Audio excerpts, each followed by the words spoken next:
रात के ठीक 2:17 बजे अमन अपने कमरे में अकेला बैठा मोबाइल चला रहा था। तभी उसके फोन पर एक अनजान नंबर से बार बार कॉल आने लगी।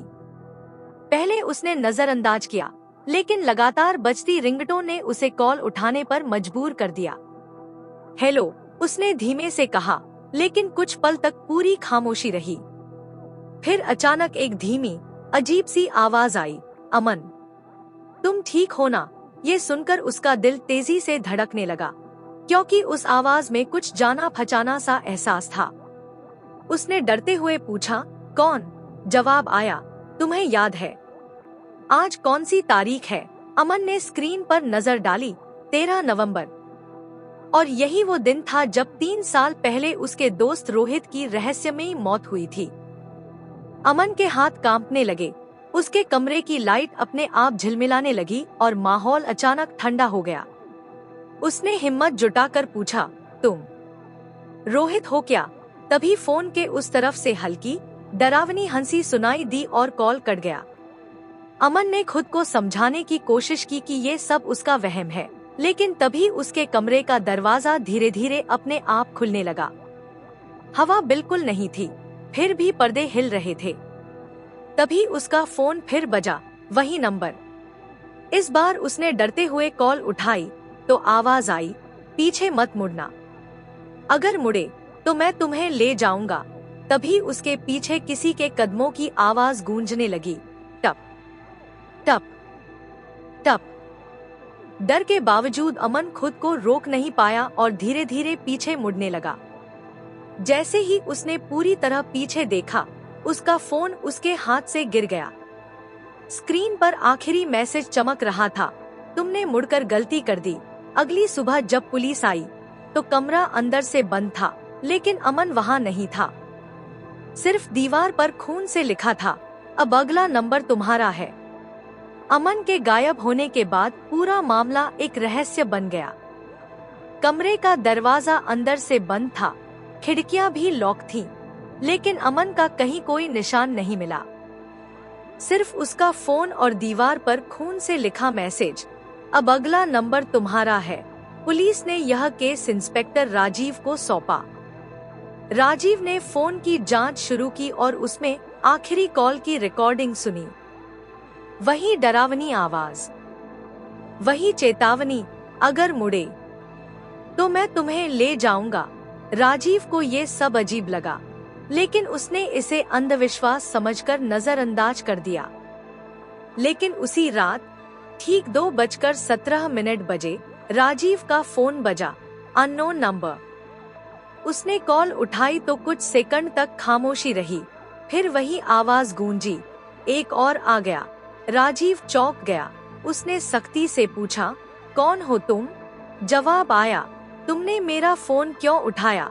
तभी अचानक उसके कमरे की लाइट अपने आप बंद हो गई और चारों तरफ सन्नाटा छा गया। फोन से धीमी हंसी सुनाई दी, अब तुम भी मत मुड़ना। उसके पीछे कदमों की आवाज आने लगी, टप टप टप। राजीव समझ चुका था कि ये वही चीज है जिसने अमन को गायब किया, इसलिए उसने खुद को रोका और पीछे मुड़ने की हिम्मत नहीं की। आवाज धीरे धीरे उसके बिल्कुल पीछे आकर रुक गई। फिर फोन से फुसफुसाहट आई, तुमने सही किया, तुम नहीं मुड़े। कुछ पल की खामोशी के बाद वही आवाज फिर बोली, लेकिन मैं मुड़ गया हूँ। इससे पहले कि राजीव कुछ समझ पाता, उसने सामने दीवार पर एक अजीब परछाई देखी। वो उसकी अपनी परछाई नहीं थी, बल्कि धीरे धीरे हिलती हुई उसकी तरफ बढ़ रही थी। डर के मारे उसकी चीख निकल गई। अगली सुबह जब पुलिस वहां पहुंची तो कमरा अंदर से बंद था और इस बार अंदर इंस्पेक्टर राजीव की लाश मिली। उसकी आंखें खुली थी, जैसे उसने मौत से पहले कुछ बेहद खौफनाक देखा हो, और दीवार पर फिर खून से लिखा था, अब खेल शुरू हुआ है। राजीव की मौत के बाद पूरा शहर डर के साए में जीने लगा। एक के बाद एक बंद कमरे में मौत, और हर जगह वही मैसेज, अब खेल शुरू हुआ है। पुलिस भी अब इसे सामान्य केस नहीं मान रही थी। तब इस केस को संभालने के लिए बुलाया गया डॉक्टर मीरा को, जो पैरानॉर्मल मामलों की एक्सपर्ट थी। मीरा ने जैसे ही अमन और इंस्पेक्टर राजीव के केस फाइल पढ़े, उसने तुरंत कहा, ये किसी इंसान का काम नहीं है, ये कुछ और है। उसकी नजर खास तौर पर उस समय पर गई, 2:17 AM। हर घटना इसी समय हुई थी। मीरा ने जांच शुरू की और अमन के फोन का डेटा रिकवर किया। उसमें एक पुराना वीडियो मिला, जो 3 साल पहले रिकॉर्ड हुआ था। वीडियो में अमन और उसका दोस्त रोहित एक सुनसान जगह पर थे और वो किसी बात पर झगड़ रहे थे। अचानक वीडियो में धक्का मुक्की हुई और रोहित गहरी खाई में गिर गया। वीडियो यहीं खत्म हो गया। मीरा सब समझ गई, ये कोई हादसा नहीं था, ये छुपाया गया सच था। रोहित की आत्मा अब बदला ले रही थी। उस रात मीरा ने उसी कमरे में अकेले रहने का फैसला किया जहां अमन गायब हुआ था। उसने कैमरे, रिकॉर्डर और कुछ विशेष चिन्ह बना दिए ताकि वह उस शक्ति को पकड़ सके। घड़ी ने जैसे ही रात के 2:17 बजाए, कमरे का माहौल अचानक ठंडा हो गया। लाइट्स झिलमिलाने लगी और फोन अपने आप बज उठा। Unknown number. मीरा ने बिना डरे कॉल उठाया। मैं जानती हूँ तुम कौन हो। कुछ पल खामोशी रही, फिर एक गहरी आवाज आई, सच जानकर भी रुकोगी। मीरा शांत रही, लेकिन तभी उसके पीछे दरवाजा अपने आप बंद हो गया। चारों तरफ अंधेरा छा गया। उसे भी वही आवाज सुनाई देने लगी, टप टप टप। लेकिन मीरा ने पीछे मुड़कर नहीं देखा। उसने धीरे से कहा, रोहित, तुम्हें इंसाफ चाहिए, ना कि और मौत। कुछ सेकंड तक सब शांत रहा। फिर अचानक दीवार पर खून से नया मैसेज उभरने लगा, सच सबको पता चलेगा। अचानक कमरे की हवा और भारी हो गई और फोन से आखिरी आवाज आई, अब आखिरी सच सामने आएगा। और तभी कैमरे अपने आप बंद हो गए। डॉक्टर मीरा के कमरे में जो कुछ हुआ, उसके बाद पुलिस को सिर्फ बंद कैमरे, टूटी हुई चीजें और दीवार पर लिखा नया मैसेज मिला। सच छुप नहीं सकता, लेकिन डॉक्टर मीरा जिंदा थी। उसने पुलिस को बताया कि यह सिर्फ एक आत्मा का बदला नहीं, बल्कि एक अधूरी सच्चाई का खेल है। उसने साफ कहा, जब तक पूरी सच्चाई सामने नहीं आएगी, ये मौतें नहीं रुकेंगी।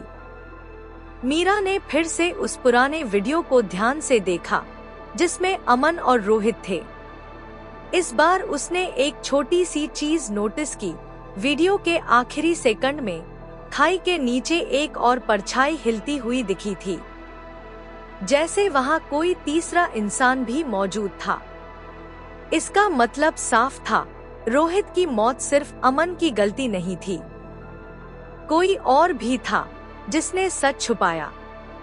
मीरा ने पूरी फाइल खंगाली और आखिरकार उसे एक नाम मिला, विक्रम।